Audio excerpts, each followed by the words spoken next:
दोस्तों स्वागत है आप सभी का एक बार फिर से बिहार समाचार में। आज की इस वीडियो में हम आपको छोटी बड़ी सभी महत्वपूर्ण खबरों को बताएंगे। तो आगे बढ़ने से पहले आप सभी से अनुरोध है कि आप इस वीडियो को एक लाइक जरूर कर दें। साथ ही आपके मन में अगर कोई भी सवाल हो तो आप हमें नीचे कमेंट बॉक्स में जरूर पूछे। बड़ी खबर में देखिए, बिहार के अस्पतालों में निम्न वर्ग के 967 लिपिक की होगी बहाली। आयोग के पास पहुंचे रिक्तियां। लिपिक की कमी से जूझ रहे सरकारी अस्पतालों को अब जल्द लिपिक उपलब्ध हो जाएंगे। स्वास्थ्य विभाग की ओर से 967 निम्न वर्ग के लिपिकों की नियुक्ति की प्रक्रिया आरंभ कर दी गई है। विभाग ने सामान्य प्रशासन के माध्यम से बिहार राज्य कर्मचारी चयन आयोग को 967 निम्न वर्गीय लिपिकों की नियुक्ति करने का याचना भेज दी है। बिहार में पहली बार इतनी बड़ी संख्या में अस्पतालों को लिपिकों की नियुक्ति की जा रही है। इन पदों पर नियुक्ति होने के बाद अस्पतालों और विभाग में 85% पदों पर लिपिक उपलब्ध हो जाएंगे। साथ ही आपको बता दें कि प्राथमिक स्वास्थ्य केंद्र से लेकर मेडिकल कॉलेज अस्पतालों में नियुक्ति बिहार कर्मचारी चयन आयोग के माध्यम से होगी। में देखिए, पटना में यातायात नियमों का उल्लंघन पड़ सकता है भारी। 26 जून से चलेगा विशेष जांच अभियान। राजधानी पटना यातायात को प्रभावी रूप से लागू कराने को लेकर यातायात पुलिस द्वारा विशेष वाहन चेकिंग अभियान चलाया जा रहा है। आगामी 26 जून से 28 जून को विशेष अभियान पटना के सभी इलाकों सहित मरीन ड्राइव, अटल पथ में पुलिस अधीक्षक यातायात के निर्देश पर रेगुलेशन मोबाइल सेक्टर पदाधिकारी और संबंधित कर्मियों को खास निर्देश दिए गए हैं, जहां सुबह के 8 बजे से 2 बजे तक अभियान को प्रभावी रूप से लागू कराएंगे। आपकी जानकारी के लिए बता दें कि एक सप्ताह के यातायात की कार्रवाई में 3051 वाहनों से कुल 49,84,500 रुपये विशेष चेकिंग अभियान के तहत विभिन्न वाहनों से कार्रवाई करते हुए जुर्माना वसूला गया है। घर में देखिए, राज्य में सूखा प्रभावित किसानों को सहायता देगी राज्य सरकार। राज्य के सुखाड़ वाले संभावित इलाकों में किसानों को राज्य सरकार मदद देगी। 15 फसलों के लिए आकस्मिक फसल योजना का लाभ मिलेगा। इस संबंध में कृषि विभाग ने आदेश जारी कर दिया है। योजना के तहत वैकल्पिक फसलों के निःशुल्क बीज दिए जाएंगे। राज्य में अनियमित मानसून, सूखे, अल्पवृष्टि जैसी स्थिति में खरीफ 2023 के लिए इस योजना के तहत 50 करोड़ रुपये भी जारी कर दिए गए हैं। ऐप द्वारा 20 मई तक फसलों के अचतन की जानकारी ले ली जाएगी। इसके अनुसार धान का बिचड़ा 3.55 लाख हेक्टेयर, मक्का की खेती 3.35 लाख हेक्टेयर, दलहनी फसलों की 1.15 लाख हेक्टेयर, तिलहनी फसलों की 0.25 लाख हेक्टेयर, जूट की 0.11 लाख हेक्टेयर यानी कुल 43.92 लाख हेक्टेयर रकबा में फसलों के अचतन के लक्ष्य है। जलवायु परिवर्तन, बिपौर चक्रवात के चलते बारिश में देरी हो रही है। इससे कई इलाकों में खेतों में दरार पड़ गई है। प्रभावित गांव, पंचायत व प्रखंड के एक किसानों को अधिकतम 2 एकड़ के लिए 2 वैकल्पिक फसल के बीज मिलेंगे। बड़ी खबर में देखिए, रांची पटना वंदे भारत का किराया हुआ फिक्स, मिलेगी 2 तरह की टिकट। IRCTC की तरफ से पटना और रांची के बीच चलने वाली वंदे भारत एक्सप्रेस का किराया तय कर लिया गया है। यह ट्रेन 26 जून से हर दिन पटना जंक्शन से चलकर झारखंड की राजधानी रांची पहुंचेगी। इसी बीच अब इस ट्रेन में सफर करने वाले यात्रियों के लिए किराया का लिस्ट जारी कर दिया गया है। इस ट्रेन में 2 तरह की सीट मुहैया कराई जाएगी। दरअसल वंदे भारत एक्सप्रेस को लेकर रेलवे अधिकारियों की तरफ से जो जानकारी दी गई है उसमें कहा गया है कि वंदे भारत ट्रेन में 2 तरह की सीट यात्रियों के लिए उपलब्ध रहेंगे। ये एग्जीक्यूटिव क्लास और एसी चेयर कार होगी, जिसमें एग्जीक्यूटिव क्लास का किराया 1760 रुपये होगा और एसी चेयर का किराया 890 रुपये होगा। फिलहाल इसमें कैटरिंग चार्ज नहीं जोड़ा गया है। आपकी जानकारी के लिए बता दें कि वंदे भारत ट्रेन में यात्रियों के लिए एसी चेयर कार में कुल 78 सीटें होगी, जबकि एग्जीक्यूटिव क्लास में 56 सीटें मौजूद होगी। इसके अलावा ट्रेन में ऑन बोर्ड वाईफाई, GPS आधारित यात्री सूचना प्रणाली, वैक्यूम शौचालय, LED लाइट, गर्म पानी के लिए मशीन, हर सीट के नीचे रीडिंग लाइट और CCTV लगी रहेगी। बड़ी खबर में देखिए, पटना को मिलेगी एक और वंदे भारत एक्सप्रेस की सौगात। राजधानी पटना में लोग बेसब्री से 26 जून का इंतजार कर रहे हैं, जब रांची पटना के बीच चलने वाली वंदे भारत को प्रधानमंत्री हरी झंडी दिखाकर रवाना करेंगे। इसी बीच अब खबर सामने आ रही है कि पटना को जल्द ही एक और वंदे भारत एक्सप्रेस की सौगात मिल सकती है। बताया जा रहा है कि दूसरी वंदे भारत को पटना और मालदा के बीच चलाया जाएगा। इस सेमी हाई स्पीड ट्रेन का परिचालन साहिबगंज, भागलपुर, जमालपुर, किवल के रास्ते होगा। वंदे भारत ट्रेन पटना से मालदा के बीच 400 किलोमीटर की दूरी 5 से 5.5 घंटे में पूरी करेगी।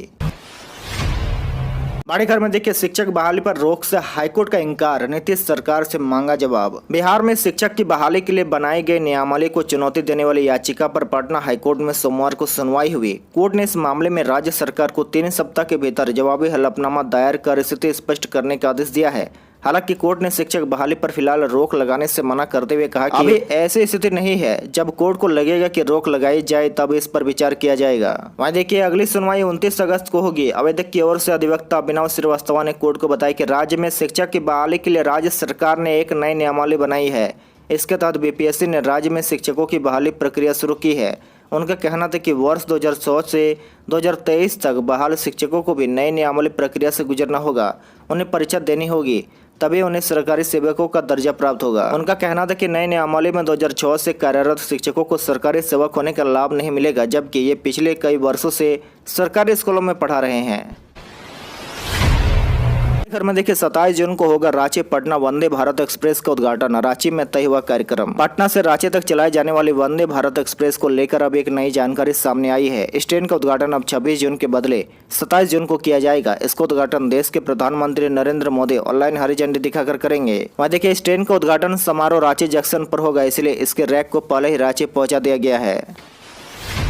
में देखिए प्राथमिक शिक्षक भर्ती में सीटेट अभ्यर्थियों को भी अंकों में मिलेगी छूट। जी देखिए बीपीएससी से चल रही शिक्षक नियुक्ति प्रक्रिया में केंद्रीय शिक्षक पात्रता परीक्षा से उत्तीर्ण अभ्यर्थियों को भी अंकों में छूट मिलेगी। बिहार शिक्षक पात्रता परीक्षा की तर्ज पर विभिन्न वर्गों को 5 से 10% तक की छूट का लाभ मिलेगा। आयोग से 79,943 प्राथमिक शिक्षकों की नियुक्ति होनी है। इसको लेकर शिक्षा विभाग के प्राथमिक शिक्षा निदेशक पंकज कुमार के हस्ताक्षर से आदेश जारी कर दिया गया है और इसमें कहा गया कि बीटेट में सामान्य कोटि के अभ्यर्थियों के लिए न्यूनतम 60%, पिछड़ा वर्ग, अति पिछड़ा वर्ग और सामान्य कोटि की महिला अभ्यर्थियों के लिए 55% तथा अनुसूचित जाति, अनुसूचित जनजाति और दिव्यांग अभ्यर्थियों के लिए न्यूनतम 50% अंकों को अर्हता माना गया है। अर्थात ये सभी शिक्षक नियुक्ति में आवेदन के योग्य होंगे। अब यही सुविधा सीटेट उत्तीर्ण अभ्यर्थियों के लिए भी लागू कर दी गई है। के पूर्णिया में बनेगा राज्य का चौथा एयरपोर्ट। देश के हवाई नेटवर्क से सीमांचल को जोड़ने का रास्ता साफ हो गया है। इसके लिए पूर्णिया में राज्य का चौथे एयरपोर्ट का निर्माण होगा। पूर्णिया में नागरिक विमान सेवा शुरू करने के लिए एयरपोर्ट अथॉरिटी ऑफ इंडिया और बिहार सरकार के बीच समझौता ज्ञापन पर हस्ताक्षर हुआ है।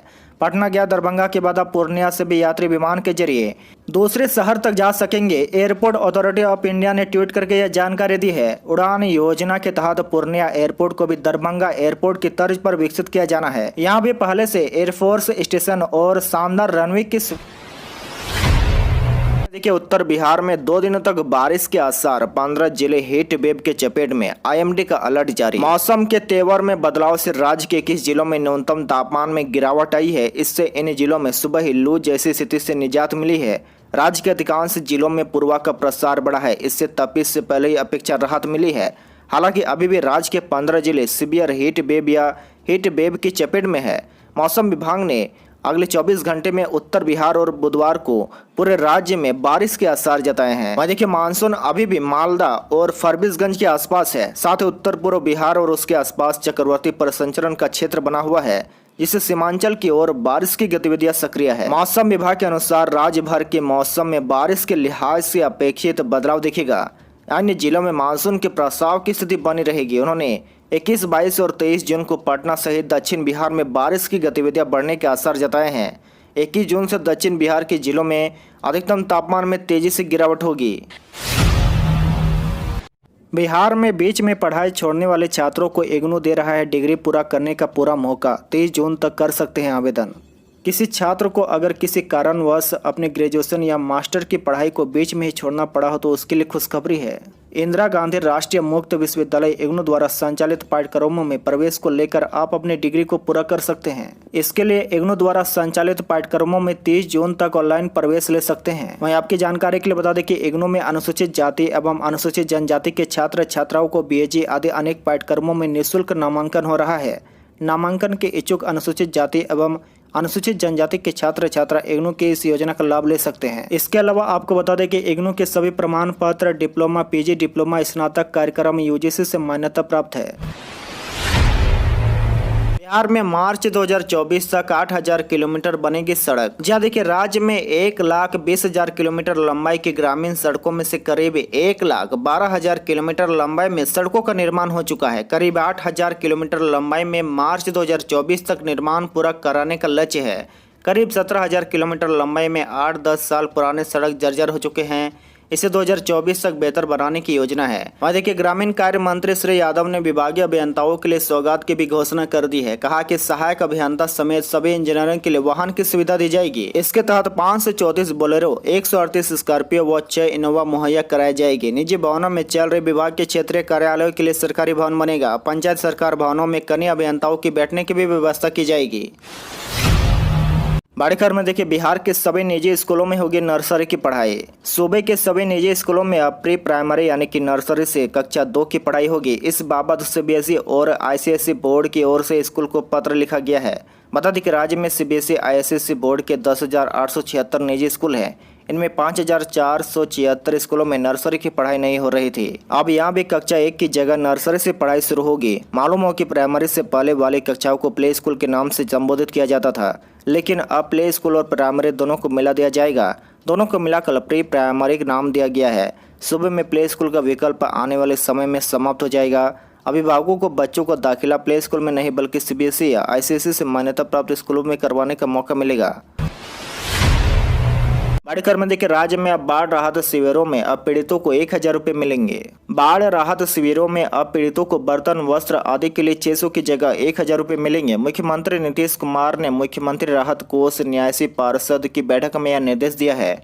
बैठक के दौरान उन्होंने शेष बचे 42 आश्रय स्थलों का निर्माण भी जल्द पूरा करने को कहा है। एक अन्य मार्ग स्थित संकल्प में बुधवार को परिषद की 22वीं बैठक की अध्यक्षता करते हुए मुख्यमंत्री ने कहा कि मुख्यमंत्री राहत कोष से आपदा की स्थिति में लोगों की मदद की जाती है। इसके अलावा विविध कार्यों में लोगों की सहायता की जाती है। कोरोना वायरस से मृत्यु होने पर मृतकों के आश्रितों को मुख्यमंत्री राहत कोष से 4 लाख रुपए की मदद दी गई। मुख्यमंत्री राहत कोष की भूमिका काफी महत्वपूर्ण है। मैट्रिक व इंटर परीक्षा की जानकारी छात्रों को अब एसएमएस से मिलेगी। मैट्रिक व इंटरमीडिएट 2024 के परीक्षार्थियों को परीक्षा संबंधित तमाम सूचनाएं अब बिहार बोर्ड द्वारा एसएमएस से उपलब्ध कराई जाएगी। लगभग 30 लाख छात्र छात्राओं को एसएमएस भेजा जाएगा और इसकी शुरुआत बोर्ड ने डमी रजिस्ट्रेशन कार्ड जारी कर दी है। बोर्ड द्वारा इंटर 2024 में शामिल होने वाले 13 लाख छात्र छात्राओं को एसएमएस भेजकर डमी रजिस्ट्रेशन कार्ड में त्रुटि सुधार की जानकारी दी गई है। बता दें कि त्रुटि रहित रजिस्ट्रेशन नंबर, प्रवेश पत्र आदि रहे, इसके लिए बोर्ड द्वारा डमी प्रवेश पत्र और रजिस्ट्रेशन कार्ड जारी किया जाता है। अभी तक इसकी जानकारी केवल संबंधित जिला शिक्षक कार्यालय और स्कूल प्रशासन को दी जाती थी। बोर्ड के निर्देश अनुसार डमी रजिस्ट्रेशन कार्ड, प्रवेश पत्र आदि डाउनलोड कर छात्रों की उपलब्ध करवाना होता है, जिसे छात्र देखकर त्रुटि में सुधार कर ले। लेकिन स्कूलों द्वारा छात्रों को ज्यादातर इसकी सूचना नहीं दी जाती है। स्कूल बिना देखे ही दोबारा बोर्ड को वापस कर देता है। जानकारी नहीं होने से सैकड़ों छात्रों के रजिस्ट्रेशन कार्ड तो कभी प्रवेश पत्र में त्रुटि रह जाती है, जिसे देखते हुए अब यह सुविधा उपलब्ध कराई गई है।